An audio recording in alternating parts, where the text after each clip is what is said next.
Hello, my name is Brian Burke, and I want to talk about the recent updates to the murder of George Floyd. The New York Times has reported that the charges against Derek Chauvin, Floyd's murderer, have been added to.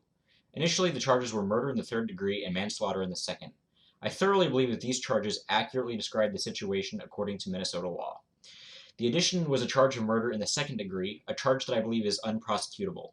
Minnesota law requires either the intention to kill, which I don't believe there is particularly compelling evidence for, or the murder to occur at the same time that the perpetrator was committing another crime, for which there is no evidence.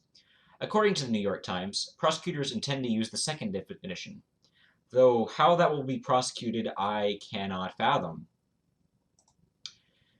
The murder of George Floyd occurred while he was under arrest for a crime he was in commission of. Regardless of how piss poor a job the cops did, the arrest was lawful. The murder occurred in conjunction with a lawful and morally acceptable act, the arrest of a criminal.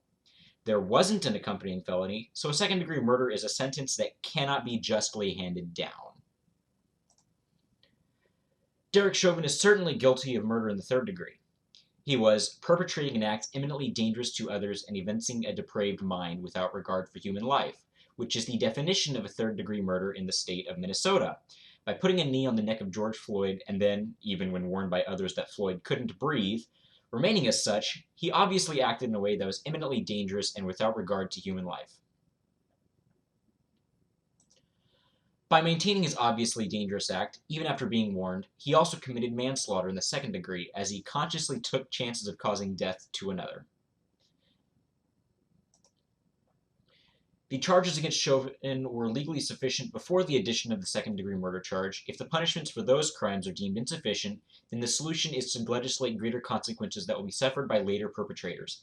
The solution is most certainly not to charge a crime that cannot be reasonably argued to have occurred. I do not believe that the addition of a second-degree murder charge to Chauvin's list of charges will help the nation solve the problems associated with racial tension. I think, rather, that it will make it worse when a murderer who will be convicted of crimes he committed is failed to be convicted of an emotionally satisfying yet legally baseless charge.